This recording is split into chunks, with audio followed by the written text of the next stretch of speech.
relationship between the antagonist to the third person or the first person in these encounters. So that factor is not included in this technology right now. So if we want to do more complicated, maybe complicated story world, maybe that's the point. Yeah. Maybe in this first version of the technology, maybe you want the things simpler, so it didn't just include that personalities. Is that right? Well, one thing I'm learning is that with Le Morte d'Arthur, and perhaps I'm wrong on this, perhaps I'm going in the wrong direction, but one thing I'm learning with Le Morte d'Arthur is that it's not that important to, you shouldn't place too much emphasis on individual encounters. That is, it's the whole mass of them as a group that matters. That is, I have a number of quite a few encounters in there that are really quite minor, they really don't do much, and there's not a great deal of interaction, or the interaction that you're given is pretty minor in significance.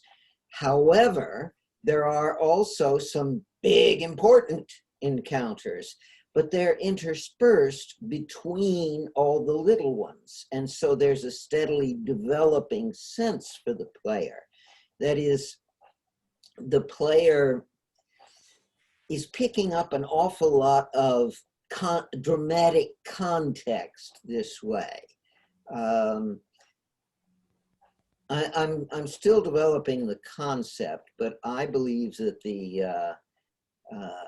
again, this is so different from the way we design games, where in games, every single decision point is in some way crucial. Perhaps one way to say it is that in a game, you can lose at any point, whereas in the story world, there are places where no matter what you do, it's really not going to affect the outcome very much. It's lots of little tiny steps rather than, a bunch of big steps. Very different feel. Now, I may be entirely wrong with all of this, but it is certainly turning out to be a very different design style.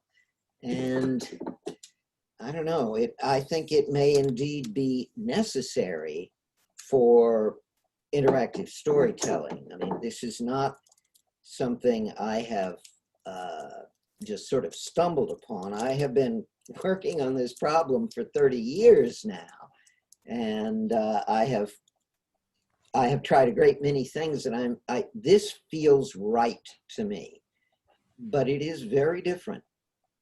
Yeah, it makes sense. But I'm not sure is this really interesting or funny or fun to play this kind of encounter-based system for the players. Yeah, maybe they just very familiar to the sense of the game playing. So it's that attractive. I think maybe it's a weird idea, but it's actually the fact. Well, I think that the big problem here will be, again, who is our audience? And on this point, I do take a very radical point of view. By the way, hi, George. Hey, Chris. Hey. It's more here. I don't know what time is it, you guys. Dinner time for me. Yeah, for me, it's late afternoon. And what time is it there? It's 8 a.m. Oh, okay. So for once, we have a reasonable time for you. yeah. That's a reasonable time for me. Maybe next meeting is also very good. Yeah. The next afternoon will be at noon Yeah, your time. for me. So this is the right way to do it. And if other people don't come, well, fine. You know, it's best. Yeah, because it's 2 a.m. in Germany or something, right? Yeah, yeah. So it's 2 a.m. Okay. Oh. Anyway, I take most of the people here take the view that this should be an extension of games. An evolutionary step forward in game design, and that we will simply this will help games grow into a larger sphere. And I take a very cynical view of that. In fact, this is something that I'd like to ask you to comment on.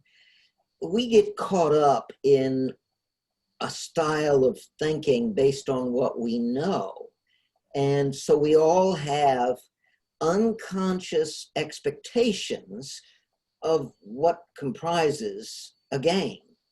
And my fear is that those expectations hold us back, that we are in fact trying to do interactive storytelling as an extension of games, and that in itself holds us back. I'm not certain of this because, of course, we can't know. We're not there.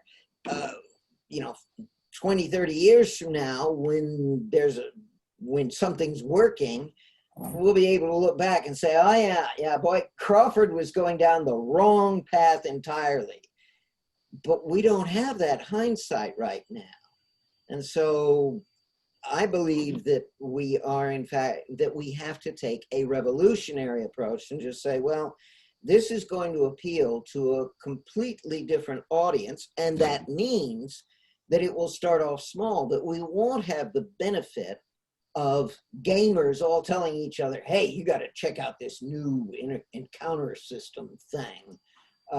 See, that point right there is what worries me about your approach, Chris, because there's a lot of power in the existing gamer subculture networks, and there's a lot of infrastructure in place with these game design studios, and like tapping into previously done work and, bringing that around will have like a lot more power in the end, even if it's a smaller step. It's like all that man hours, like they're working right now on building games.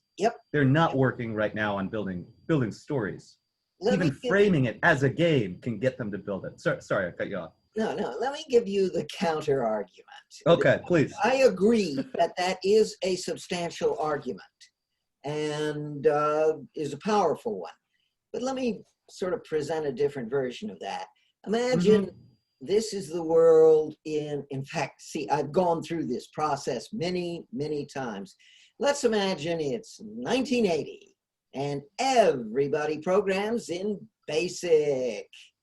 And I mean, there's been a ton of stuff done on BASIC. There are all sorts of programs that have been published that you can grab from, and somebody comes along and says, hey, I got this new language. I call it Java, and it's, modular, and it has object-oriented, and it's got all this great stuff to it. A person could argue, well, yeah, sure, it's better, but the whole community knows how to use BASIC, and nobody knows how to use Java. And we've got all this background and heritage in BASIC, and all of this software written in BASIC. And it's just not going to work jumping to an object-oriented language. It's the same. See, I've seen this basic argument has been going on for decades. It has many different flavors, hardware platforms, any paradigm shift. Yeah, you're going to have this argument. Yeah. And so the new paradigm has to be so obviously better. Yes. That there's no choice. It's like they are behind the curve. They see someone beat them to the punch, and then they get very scared about their place in the future, and that's when they come on. Yeah. Which is a bigger thing to do, though. Not so much much larger thing. What is our metric of success? That is, how do we measure the success of a paradigm shift? That is, the obvious way is, how much money do we make? And the answer is none. I mean, if you want to make money, build a conventional game. And in fact, the definition of game is so precise, you have to fit inside this rather small world, from my point of view. And so you make no money. Another metric, which is similar, is, well, how many people actually play with it? Well, okay, again, the new paradigm I'm proposing, not many people will play. But the metric I'm using is, what potential for creative growth does this have? And on this metric, I claim that my cynical approach is superior, because although right now, interactive storytelling, or at least my approach to it, is, worthless, I believe that at some point in the future, this or a new version of it, or the third or the fourth or the fifth generation of it, will have opened up big new worlds to us. So again, how do you evaluate? You're right that the basic trade-off is how powerful the stuff you already have is versus how powerful the new stuff is. And you're saying it's got to be like this to make the jump worthwhile. Yeah. My question is, how do we measure how high this is? I would do it not growth of the audience, but growth of the developers. Like if we can get in that Slack, for instance, if we're growing that Slack at 1% a month, every month, I mean, that's telling us we're doing something right. Or if we're getting more, like if we're getting an X amount of story worlds created in the system, month or year over year, whatever time scale you want. Yeah. I mean, that's showing an adoption curve. Yeah. Just like Facebook or these other networks. Yeah. Because it would be like an ecosystem, right? But you were saying third or fourth generation. Do you see that as being like a 3D game? I think the text-based format is also holding a lot of people up. Where I see this as being able to plug and play into a 3D game, no problem. I mean, the encounters, a series of encounters can be just like a level. It's just more work to do it in 3D, where you have the character rigging and you have all these other little pieces to put in place. Where the writing, you just can write. Well, okay, I'll try another analogy for you. Okay. Suppose we're in an alternate universe. Yeah. In which they had no movie cameras. There were no lenses or cameras or whatever. And the only form of cinema was cartoons. They draw brushes. And so we got all these cartoons, but they are cartoons in pretty much the style as we now know cartoons. Mickey Mouse and Looney Tunes and so forth. Yeah. Okay, now I come along with this interactive storytelling thing. We've got all of this wonderful technology for making cartoons. And then I come along with this storytelling stuff that's, all about drama and interpersonal relations. And we're going to plug it into the cartoons. Well, is there going to be a mismatch there between the audience expectations and what this technology can deliver? I think that analogy is bringing it farther than it would be for my analogy, because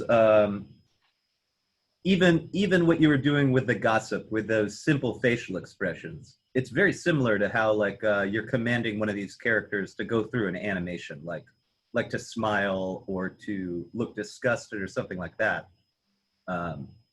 This controller can just give it one input and you can blend that face. Yeah. So I don't know. I see what you're saying though. Looking to the existing is can be limiting. We can get stuck in a box that you don't want to be. You can't go anywhere when you're in the box.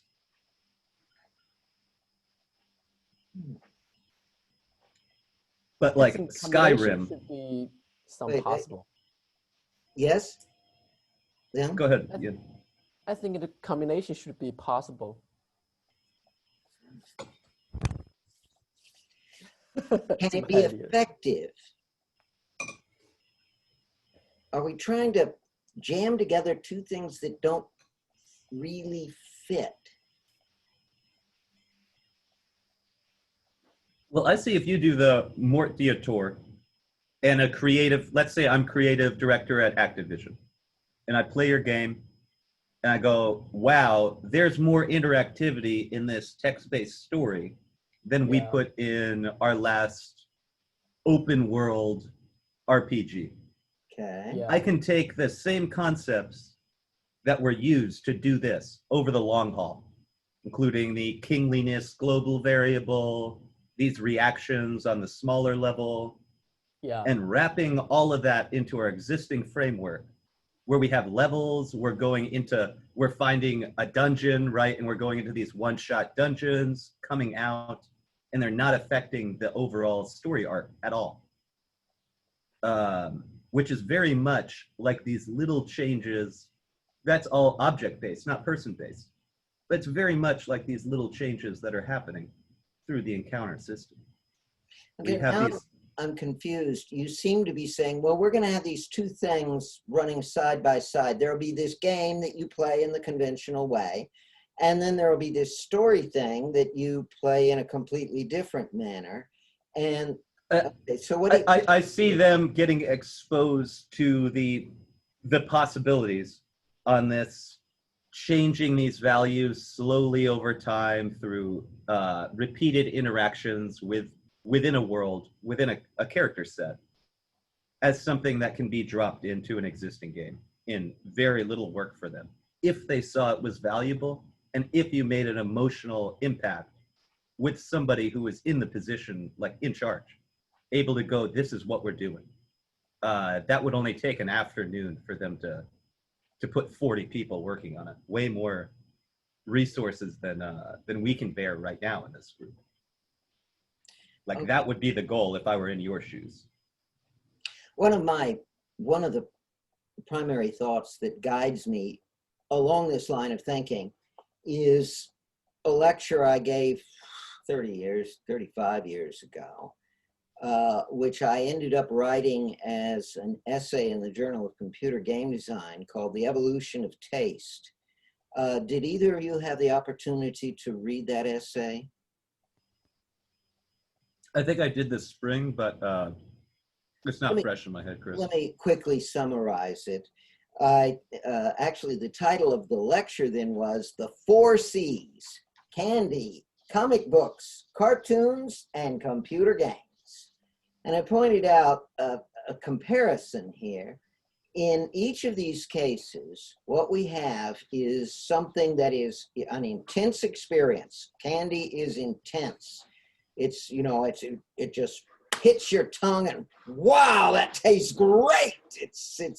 It's not like bread or milk or something like that. Second, it's a short thing. You don't sit down to an entire meal of candy. You have a few pieces of candy. Third, but this is the important thing. We start off when we're young, gravitating towards that more intense experience. That is, kids like candy. But then we go through an evolutionary process where we move to less intense and more subtle tastes. We go to pizza and hamburgers and hot dogs or whatever. By the way, that would be really curious to know how that works in China. Is there an evolutionary, is there kid food in China do Chinese kids go through a process like, you know, American kids do with candy, pizza, and then later on growing up and getting into very subtle stuff? I don't think that that's Kids eat their the same thing. vegetables in China? Yeah, yeah, Yeah, yeah. okay. Hmm. Even like bitter foods or hot foods, kids will eat, or very sour. Um, I think the taste from the kids to to adults, it's the same, probably. Okay. Okay. But I understand what you are talking about. The taste of a people will change. Will change from his growing. Yeah. That's the point. Yeah. Okay. Well, in my case, so we got the food thing, and it starts with candy, and Mhm. it ends up with this huge universe of possibilities. I mean, there's all the different types of cuisine and the different types of foods you can eat, but those are really only for adults. I mean, kids aren't going to appreciate Ethiopian food unless they're Ethiopians. But you know, adults like to explore all the variety. I suppose that's the key word, variety. Okay, now let's talk about comic books. Again, when I was a kid, I read comic books and I didn't read any real books. But as I grew up, I started reading bigger books with, you know, deeper stuff. And the world. Yeah, they get less and less fun. Yes. Definitely. Yeah, less and less fun books. Yeah. Let me grab one just for kicks here. Where are you? Ah, yeah. Now here is a book. Here is a book that I can say is definitely not fun. Conjunction, continuity, and contingents. Yeah, that looks like a real edgy or seat thriller over there. Yeah, on relationships between events in the Egyptian and Coptic verbal systems. When I was 8 years old, I don't think I would have read this book. But I mean, we all go through this process of starting off with intensely enjoyable literature that's, you know, very colorful and bright and so forth, and moving to more subtle stuff, a bigger universe with greater variety. Cartoons, same story. When I was a kid, I watched the simple cartoons. Ah, look at him, bang, bang, bang, bang. Oh dear, you know, explosion and his face turns black and so forth. Whereas, so with stocks, I've been reading a lot about time preferences. And I mean, in the behavioral psychology realm, I guess this would be delayed gratification, right? Yeah. As you're getting older, you're more able to delay gratification, and you're viewing that as more of an accomplishment. It's like joy versus happiness. yeah, okay, good point. So we've got Hey, Billy. hi, Billy. So we've got these, in the case of cartoons, comic books, candy, we see the same evolutionary process. You start off with short, intense, fun stuff, and then you grow into stuff that's more subtle, has greater variety, less intense, and so forth. And I'm arguing that interactive storytelling is definitely going to be in the more subtle, less intense, longer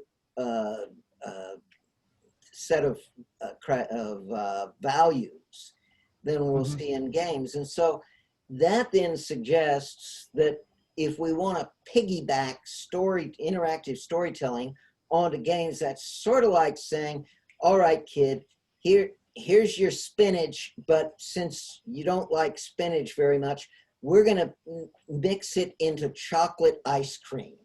So we'll take chocolate ice cream, mix spinach in it, and that way you'll learn to like spinach. I mean, that's sort of a silly analogy, but that's my question. Is this idea of piggybacking onto games analogous to putting chocolate ice cream on spinach. Well, would it be analogous to taking M&Ms and making chocolate mousse? I mean, you can spin it in a favorable fashion too. Yeah. I mean, I know I'm just word gaming right now, but Yeah, but even then, you're still staying within the realm of sweets. You're not busting out. So yeah, if you could come out with a, with a dark chocolate.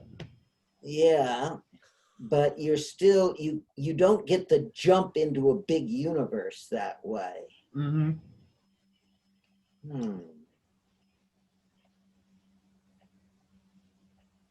I don't know. I agree. This is a tough dilemma. And in the end, I suspect that the solution will be for me to pursue my approach and do the Spartan interactive story world. And then some of you guys try the alternate route and do I do the revolutionary, you do the evolutionary. Maybe that's one way of saying it. And That's how I see it working.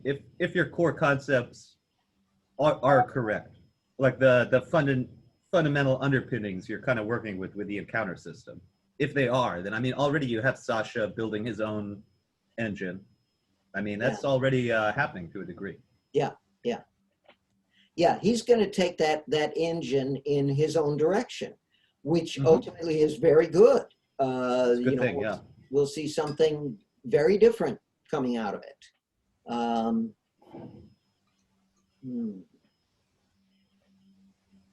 So yeah, but if Lemort Artour is a satisfying experience, that's the key.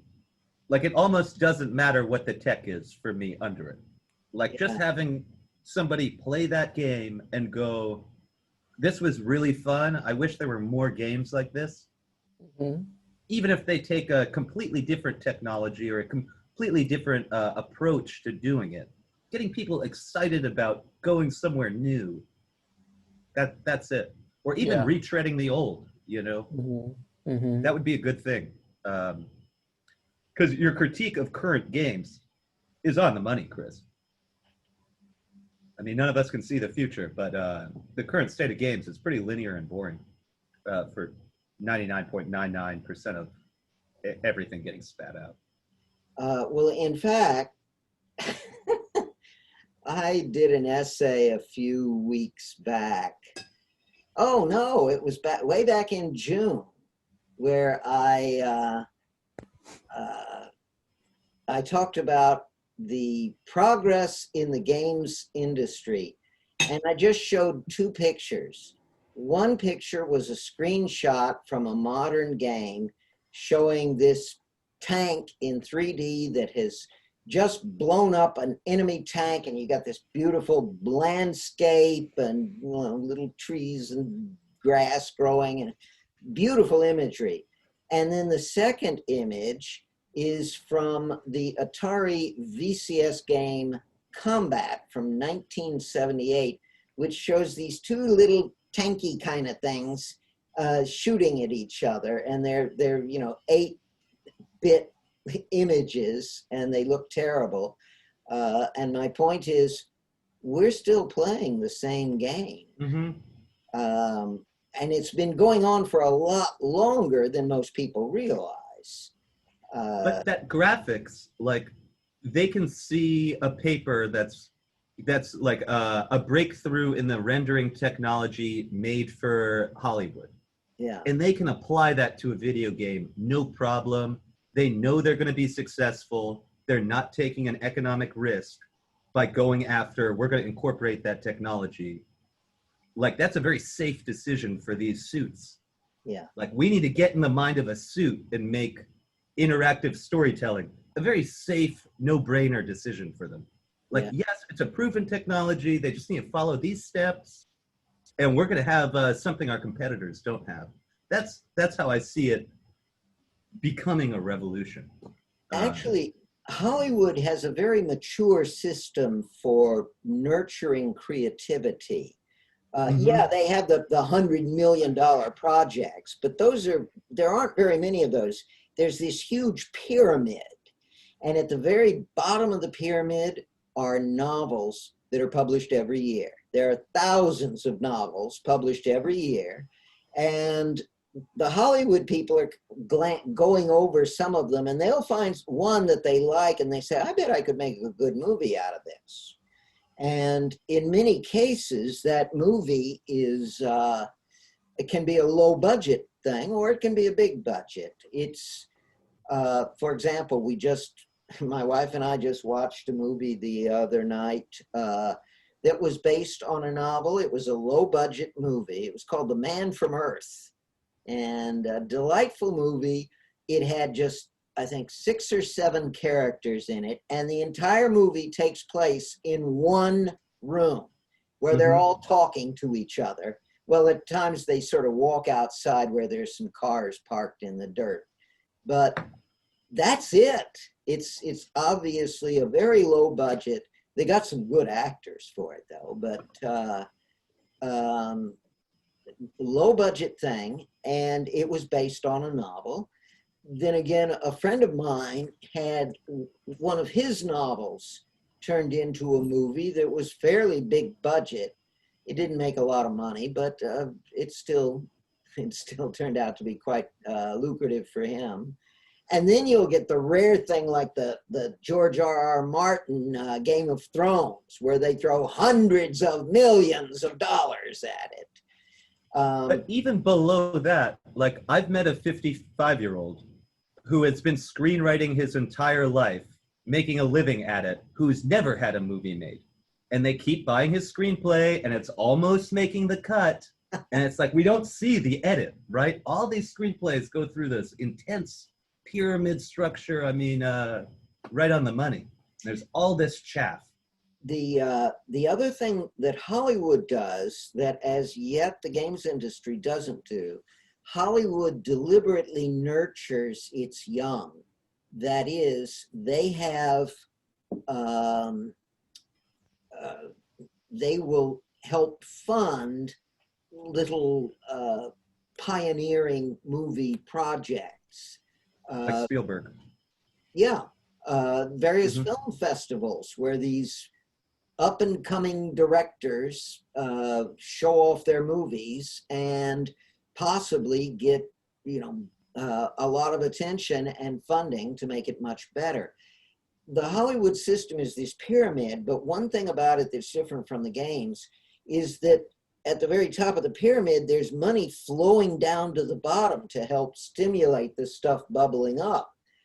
We're starting to see that in the game industry, though, because I just played this game, Outer Wilds, which was a student project for a master thesis of like a space game. The guy went to go work for a company. 6 months later, his master thesis won an award at a game, expo sort of thing. And that company he was working for paid him the rights to the IP, and that company that hired him out of college then developed the game.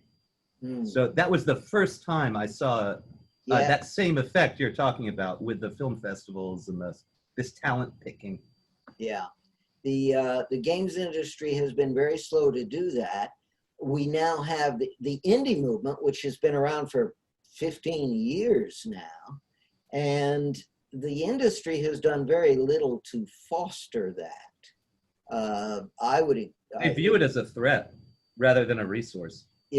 Yeah, and so the games industry does suffer from a weak supply of creative new ideas.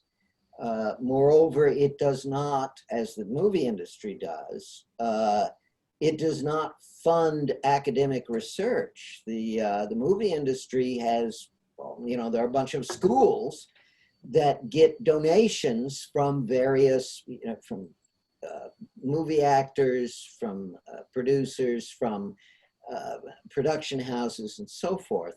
Games industry doesn't do anything like that at all. They won't share it either. Even these conferences on like video rendering, for example, all the papers are behind a paywall.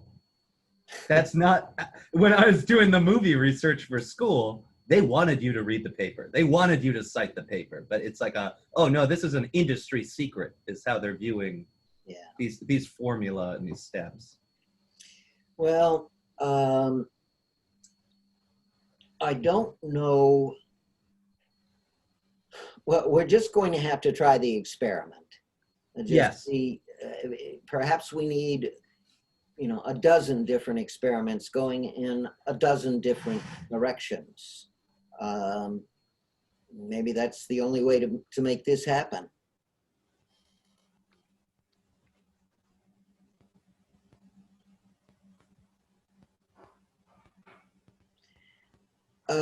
By the way, Yin Liang, are you using the standard Chinese approach where Yin is your family name and Liang is your personal name? Yin is the last name. Liang is the family name. Oh, The okay. first name. Yeah. So that's the, okay. Your students, are they showing any interest in anything beyond just doing regular games? Yeah, a lot of them. Ah, what kind of directions are they going? What do you mean the directions about a game or the general game? Yeah, well, what kind of ideas are they exploring? That, let me back up and explain my thinking. In the early years of the games industry, it was dominated by the Americans and the Japanese. And these two cultures really had very different approaches to game design. And they sort of stole from each other, but it was still these two cultures that produced everything. And then some of the Europeans started getting into it, but I have long encouraged people from different cultures to, you know, don't copy the American way. You know, you've got a very different cultural tradition and very different ways of thinking about entertainment. And, you know, that will generate different kinds of games. Certainly the Chinese cinema industry is getting very interesting now because they don't need to copy anybody. They've got their own ideas and they're doing some good stuff. And I think ultimately cinema will be greatly improved by this. And so this is my question for you. Are you starting to see a kind of a Chinese flavor? Are they pushing in directions that you know aren't American or Japanese, are they getting good enough that they can start to put Chinese culture into their designs? I think right now in China, just some of a person, maybe just generation of Z, just born after 2000, they like the Japanese style game more than American style. We call that, how do you say that? 二次元, just like that. They just, the Z generation is just crazy on that. If it's just a game, you don't have some mechanics, don't have the playing, don't have the whatever. Just a beautiful graphic cartoon characters will make the Z generation crazy on that. Oh, it's crazy. Interesting. Very like aesthetic focused. Huh? Very aesthetic, like the look and the feel more than the underlying system. That's what you think they're attracted to? Yes, he just look like appearance more than the underlying mechanics. Yeah. So they're not very strong on the interaction? Huh? They are not very strong on the interaction side? I think the interaction based on the character personalities just designed by the game designer, just like, yeah, they just make some user content from the character. They just come up with the community, and they just write a lot of user content about the characters they like. It's just more like the emotional things. Let me ask this. One of the artistic or fundamental aesthetic differences between the Western style and the Chinese style is, one way of talking about it is figure versus ground. The idea is that the Westerner, here we go, if I'm holding this up, the Westerner will see this. The Easterner will see all of that as well, or the Easterner will focus on the entire image, where the Westerner will zero in on this one thing. They've demonstrated that in all sorts of psychology things and such. Have you seen any indication of that or reflection of that difference in some of the ideas of your students?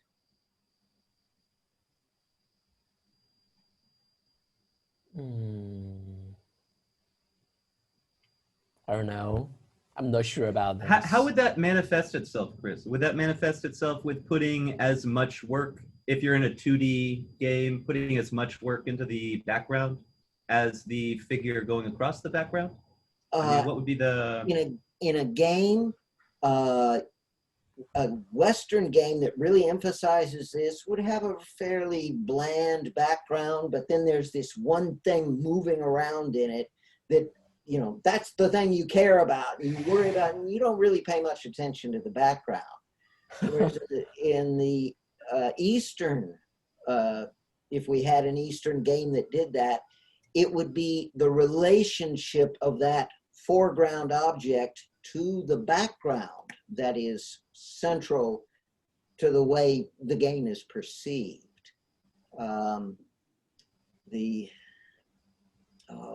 Where have I'm trying to think of a book to refer to about this. The game Res does that particularly. Like your main character is not interactive. He's sitting in the middle of the screen, and it's all about how you're interacting with the environment as you go through it. And that was for PS2. In fact, the Eastern style, maybe the Japanese style, is more on the design story world. Yeah, about the game. Very interesting. Just build a very huge or just very very special story world. So so about the users or audience can make some very self content based on this huge story world. They just go to community, just build self content about the characters they like. Yeah, it's that way. What about the feelings or emotional link to the big world or the characters they like? It's more like this. Let me ask this. Here's another question. Do you think that the Chinese audience will be more open to interactive storytelling, or do you think they'll cling pretty closely to the conventional style of games? I think more open to the storytelling, probably. The Chinese inventional sense. It's more like the, we call that wuxia, yeah. In a lot of game, like a lot of game about wuxia, the audience will like the story more than the, yeah, maybe actor, maybe action, maybe. But it depends on the audience, I think. Some players or some players more like the actions, they will want to fight another person and be to make some wuxia actions in this story world, and other audience like, oh, you could just give me a big world about the wuxia. I will just explore the world freely. Yeah. Well, certainly the entry of China as a major center of game design is going to have a big impact. I'm looking forward. Probably, yeah. If I want to do some interactive storytelling, maybe I will, based on the intentional, probably wuxia, yeah. Maybe more audience will accept this kind of concept in this kind of, yeah, game genre, probably. Have any Chinese games become popular in the West? Does anybody know of any? I think there's one in the Steam about, I don't know the name, but I can check it and put it in Slack. It's about I don't know how to explain the concept. It's based on the internet novel style. It's just like some Chinese novel about the wuxia and God, something like that. Yeah. So it's a complicated concept, but it's very popular in China's well, that's what's youngest. important and interesting. Some Western person also like this kind of game, I think. Yeah. As I know.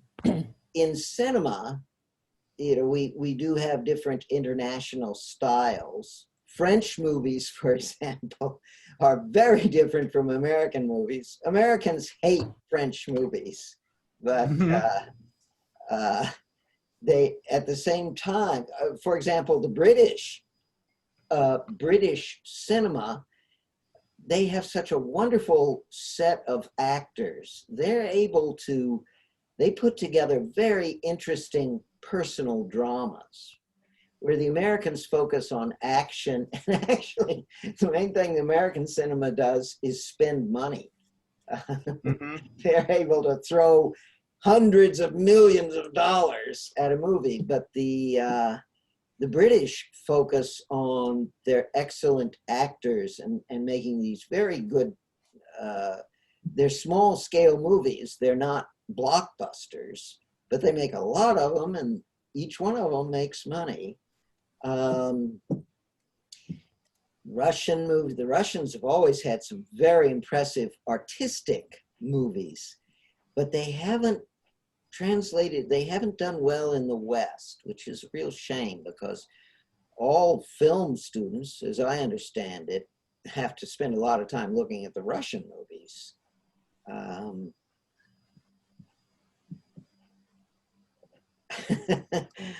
then the Latin Americans, man, they're good at grinding out soap operas. A telenovela. Yes, they really know how to make those.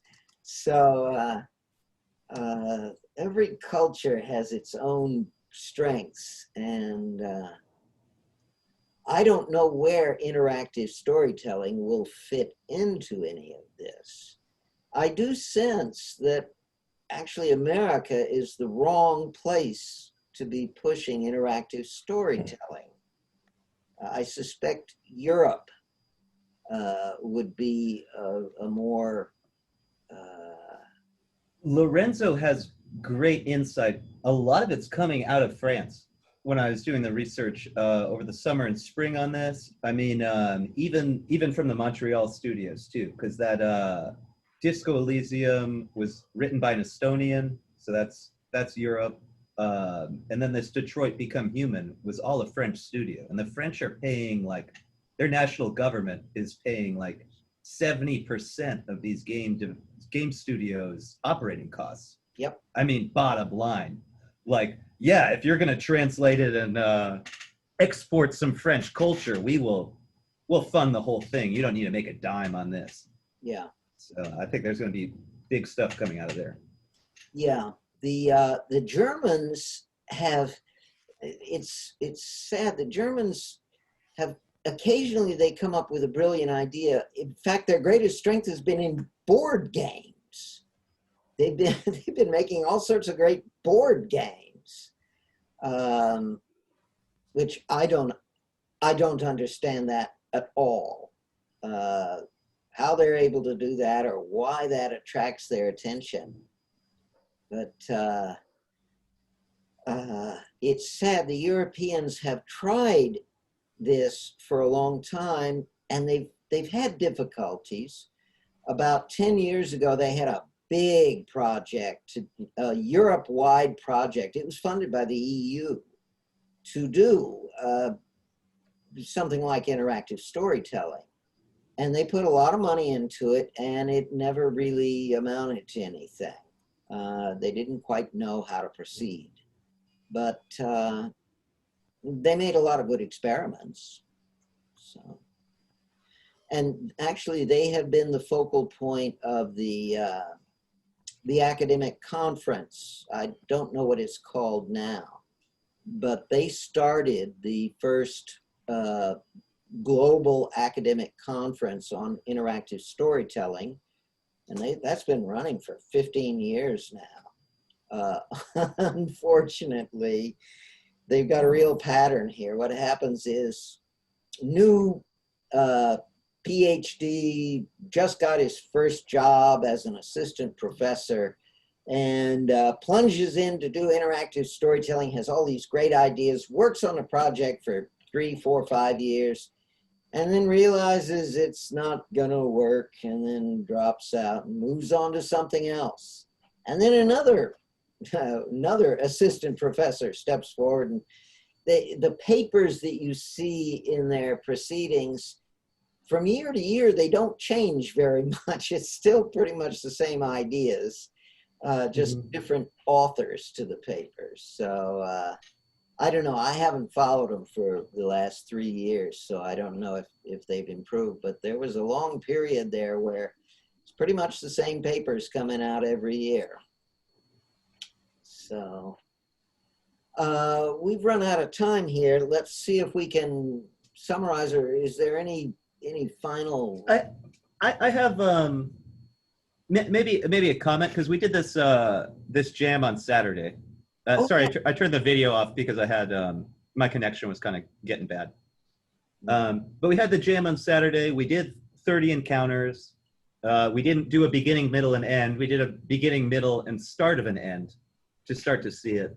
So some of the things I noticed were like in the reactions, because the player hasn't clicked anything in, let's say, in Act 1, right? They haven't made any decisions yet. Having a branch at the start was very, very binary. It doesn't work. I get 100% what you're saying with that. You need a mass of encounters before you even start really getting into the branching. Yeah. But I was also thinking, like, is that kind of a consequence from what you were saying you were trying to do? This might have even been pre-Cyboot, where every reaction would lead to a map of other reactions, and it didn't matter, like all the characters had the same. Am I explaining this in a cogent fashion here? Like, where it's like in Mark's very simple world, he had like slap, give flowers, or like say hi or something, and each one of those was modifying a value, but it was pointing back to this set of reaction. My first approach that for most of right up until the last few years, my whole approach has been to define a set of generic verbs, like say hello, yes, and so forth, and then you just bounce around between them in a directed graph. So my feeling was we'd have about 100 verbs, and you just boing, boing, boing, boing, changing global variables as you did. The problem with that was the verbs became too generic. And so it had a mechanical feel to it. It would have worked if I'd had 1,000 verbs in the directed graph, but that's just too much, too hard to define. Okay, because I was definitely seeing that idea when I was operating within the encounter editor. Like, I guess the ghost of that idea. Yeah. Because for the first 10 encounters, I mean, Yin and I did a branch in Act 1, but it was just a binary decision. Like, we had to choose, like, okay, if in this encounter he clicks option 1, he's gonna get forced to do that branch. He's only had one other interaction with this guy that changes the P good value. Yeah. So that's one thing I noticed. But doing it made me feel much better about the tech, just in general. So I don't know. Take that as you will, Chris. But do you think you might have something here. Do you think the encounter system is very similar to the adventure game? If I just play, do you think the encounter system is very similar to the adventure game? If I just through the stories, like just I choose this one, I choose that one, and then to another encounters or another. Yeah, I think it's more similar to that. Is that right? To the text adventure games. I think from the perspective of players.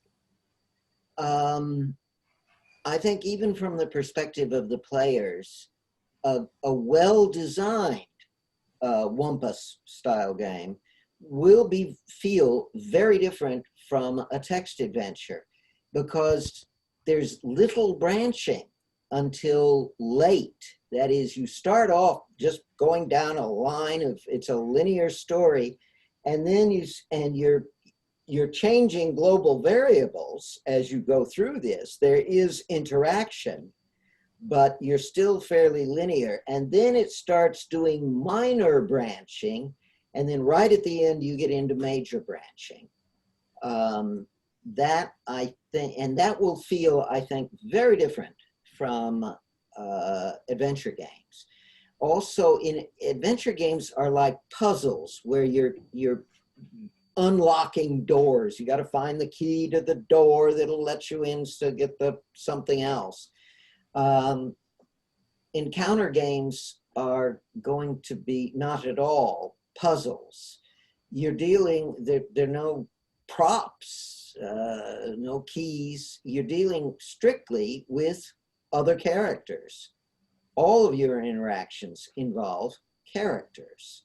So in that, I see big differences. I think people, because they see pure text, they automatically assume, well, it must be like a text adventure. And I think that's a mistake. So. Right now, in some games, they also just do like the text. They don't just they don't have the props. They just conversation between the two persons or maybe 3 persons. They just give some options to choose, and as you said, maybe they have a lot of branches, and maybe a lot of branches just merge into one ending, not like interactive storytelling. But from the perspective of the players, they don't know that. They just choose this is the conversation one. I choose the options, and then to the conversation 2, and then choose another options. To the players, they just can't figure out which is which. I think. Is that right? It's certainly going to be difficult for game players. That is, game players are going to go in and say, and they'll be confused. I don't think there will be a problem with confusion with people who don't spend a lot of time playing games. But again, I really have to get Le Morte d'Arthur done, and it's going to take a long time. I worked on it a bit today, but mostly I've been working on my Mac. I just got it back after I got it back from the shop. So Okay.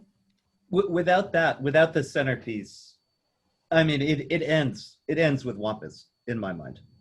Like you need to have that. Okay, it works. This was a satisfying experience. It evoked an emotion in me, and I'm going to tell my friends. This is different than what I've experienced. Why isn't there more of this? Like, all of that needs to be combined with the playthrough. yeah. And if you can hit that, sky's the limit. Sky's the limit. Because you would have proved what you've been saying. Well, again, the first task is for me to get Lemort done. So I'm going to go work on that right now. So good stuff. thank you, guys. This was one of the more interesting discussions because we were able to really get into some deep material. Maybe we need to keep, sorry, only 4 people allowed. It's good. Maybe the few people will give the deeper in one topic. Yeah. I think it's also because me and Ian have both been in there. I mean, you were right. You gotta write that world. You gotta get the feet wet. Yeah. Otherwise, you're just saying shit. Wait a minute. And a lot of us are just saying shit, even with wet feet. Wait a minute. Do you need to get your feet wet or your hands dirty? I mean, what? It's not neither or sometimes. We're panning for gold over here, Chris. Okay, well, thanks, guys. It was fun, and I think I've been putting these up on YouTube, and people are actually watching them, and I think this will probably be the best of them. Okay, then. I will see you in 10 days when we'll have the Saturday. Saturday? Yeah, and it'll be Saturday 9 days from today. So and we'll be it's a there. later time than now? Yeah. 8 4 p.m. on hours later? Saturday. It'll be 8 4 p.m. hours. Saturday, PST. Yeah. Is that right? Yeah, for me, it'll be at 8 p.m. my time. PST on Saturday. Okay. Yeah. I got it. Just 4 hours. It's Sunday. Whatever this was for you. Yeah. Okay. I know that. Very Okay. fun. I wish Billy spoke up. Hey George, to get I the just younger wondering perspective. what kind of camera make you like some older pictures? oh, it's this physical filter I have over here. It's the camera cover. I was filming with this camera out in New Mexico. I was filming with a laptop because I didn't have my camera, and I put it on the table, and the wind gusts can go up to like 50 in the desert over there, without warning. So this thing got picked up 10 feet in the air with a wind gust and got dropped. And I don't know, I think one of the fans, it got hot, it's delaminating the glue. I'm just not worrying about it. I got my little bag clip to fix the camera up at the top that I've been clipping up there to make it work. I'm not stressing. Could you buy an external camera? Absolutely, I could. I have cameras. I got tons of cameras. I got all the. I'm just not worrying about it. It's fine. It's just my beauty filter. It's my beauty filter. All right. See you on Saturday. Next Saturday. Okay. Good talking, everybody.